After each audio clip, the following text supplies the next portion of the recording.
Kundi la pili la vichocheo ni kauli za baadhi ya wanasiasa ambazo ziligeuka na kuwa kauli mbiu za walikuwa wanafanya ghasia. Mfano wa kauli mbiu hizo ziko 12, lakini ziko nyingi ambazo baadhi ya washiriki katika ghasia walikiri kuzitumia ni zifuatazo: no reform no election, Oktoba tunatiki, Oktoba tunatoka,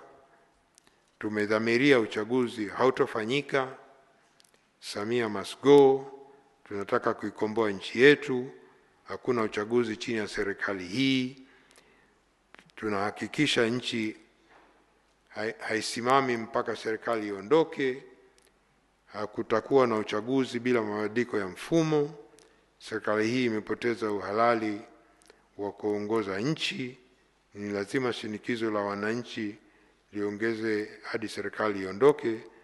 na mchakato na kuwapata wagombea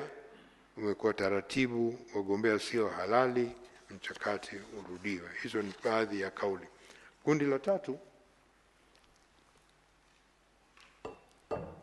Kundi la tatu la vichocheo lihusu baadhi ya maeneo ya nchi ambapo walikusudia kugombea viti vya udiwani na ubunge, majina yao yalikatwa kwenye ngazi za juu za vyama, na hivyo wakaona kuwa ghasia zilizokuwa zinafanywa zinawasaidia kudai mabadiliko ya mfumo wa kupata wagombea ndani ya vyama vyao, na wakashiriki chini chini kuhamasisha wafuasi wao kushiriki kwenye ghasia.